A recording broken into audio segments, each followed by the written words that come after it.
Bonjour, comment tu vas? J'espère que tu te portes bien et que ta famille aussi. Je voudrais savoir si tu as déjà été dans un parc avec ta famille, des amis. Pour ma part, j'ai déjà été dans un parc et il faisait beau, il y avait du soleil et tout le monde s'amusait. C'était génial. Mais soudain, il a commencé à pleuvoir et à pleuvoir des cordes et personne n'avait de manteau ou encore un parapluie. À cet instant-là, tout le monde cherchait à se mettre à l'abri pour attendre la fin de l'averse. Dans notre histoire d'aujourd'hui, il ne s'agit pas d'une simple averse, mais d'une tempête. Un soir, après une longue journée, où les disciples et Jésus sont fatigués, épuisés, ils montent dans une barque pour traverser de l'autre côté du fleuve. Ils avancent sur des eaux paisibles, des eaux calmes, et Jésus, fatigué, s'endort à l'arrière du bateau.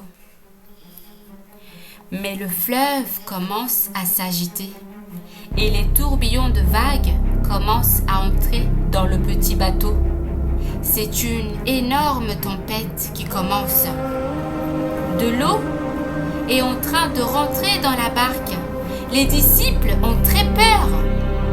Jésus, lui, est en train de dormir tranquillement. Pendant que les disciples paniquent et poussent des cris, ils réveillent Jésus en disant « Maître, nous allons mourir dans cette tempête !» Jésus se réveille, dit au vent « Calme-toi » et à la mer « Silence, tais-toi » et tout redevient calme. Ouf! La peur dans le cœur des disciples laisse place à de l'émerveillement.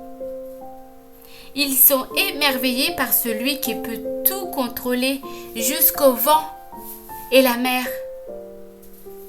Ce que tu dois retenir de cette histoire, c'est qu'il ne faut jamais oublier que Jésus contrôle tout. Il sait tout et il peut tout. Si tu as peur de quelque chose comme par exemple le noir ou d'avoir des mauvaises notes à l'école, eh bien, ne t'inquiète pas, car Dieu est avec toi et il faut juste lui en parler dans la prière. Amen.